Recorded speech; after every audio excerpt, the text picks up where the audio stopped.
Hey everyone, I'm Angeline right here at etrailer. Since every bike rack fits every vehicle differently, we're focusing in on how the CURT Platform Rack fits on the 2023 Mazda CX-50. This bike rack is very popular because it's an entry-level rack at an entry-level price, and it tilts away, which is something a lot of your more affordable racks don't have as a feature. So that's really good. Plus, on your Mazda, you have a couple different hitch options where you might have an 1.25 inch or a 2-inch hitch receiver. This will fit both of those options. There are some downsides though, like it does take a little bit more hassle to remove pins, tilt away, fold the thing up.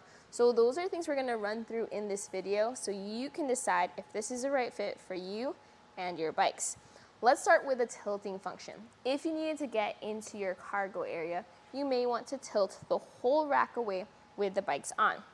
Now that process is slightly involved. So there's gonna be 2 pins. I've already removed one, and then we're going to remove this main middle pin.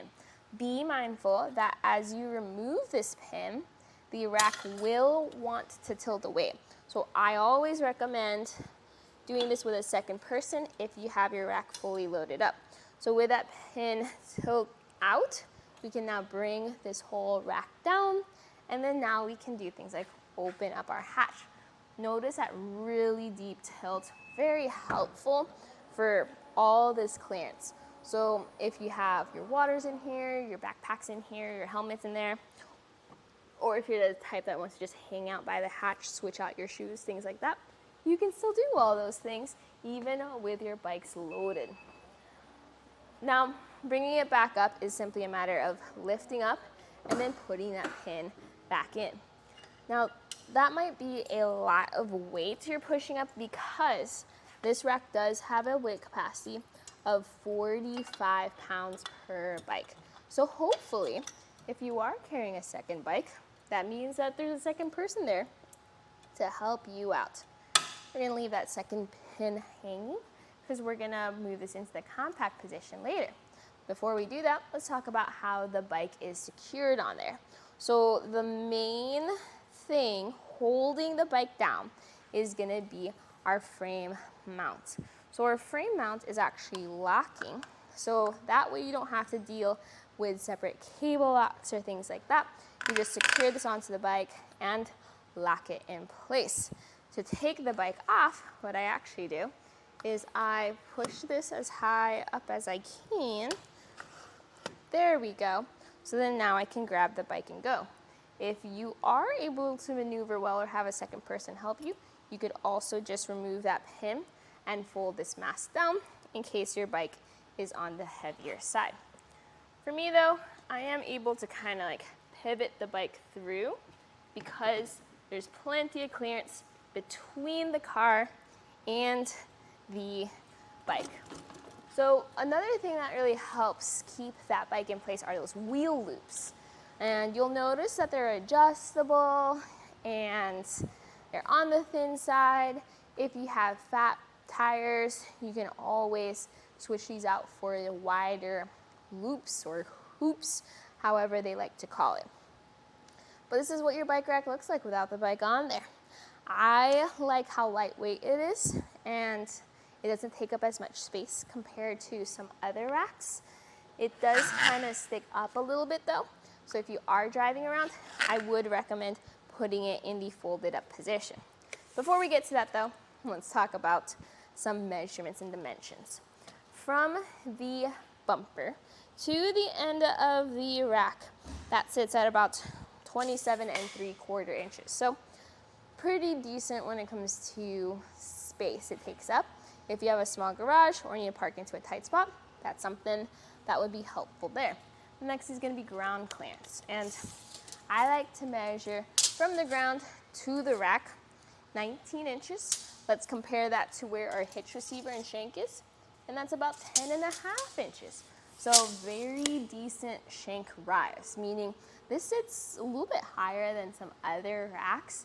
If you're dealing with potholes or speed humps or steep inclines, this will be a good fit for your Mazda, especially with a hitch kind of lower to the ground.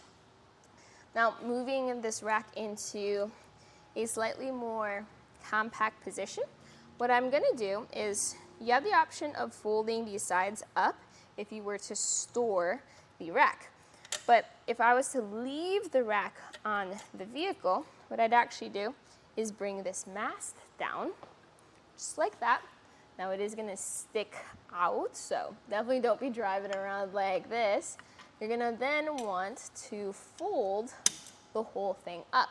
So it's a little confusing at first. It does take a little bit of time to figure out what works best for you and wherever you're going and whatever you're doing. So that pin we removed earlier, we're gonna remove that again, but this time pushing up against the vehicle, making sure this hook does not make contact. There we go.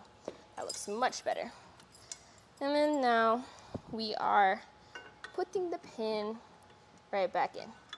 So you can see how this definitely does take a fair bit of time and effort.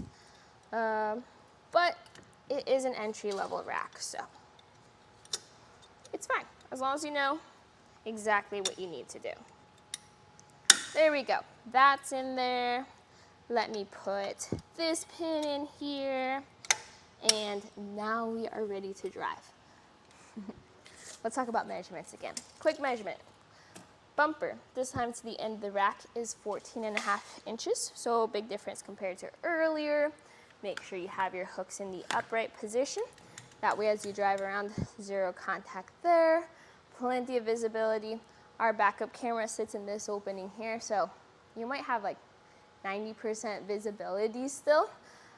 Very good. You'll see the bike rack at the bottom, but it'll be no big deal because you'll still be able to see all the people and cars behind you. It is lightweight, does stick a bit up, but fortunately, full visibility of your license plate, your taillights, and mostly visible rear window. So that's what this looks like on this car. If you're looking at this bike rack because you like the price point and you like the slightly higher weight capacity and you like the fact that it tilts away, hopefully this was helpful for you. If you have an 1.25" hitch receiver, you do have more limited options, but this is gonna be a good option for you. If you have a 2-inch hitch though, and maybe you want something that's easier to tilt, I recommend taking a look at the Benton shifts and grins. Rather than a pin and clip, that one has a button that you just press, and then you can tilt the whole thing down. Much easier process that way. However, that one will be a heavier rack, so definitely check out our test fits here at eTrailer if you want to compare. But this is gonna be a good portable entry-level bike rack. This was a CURT Platform Rack, and you saw it on the 2023 Mazda CX-50.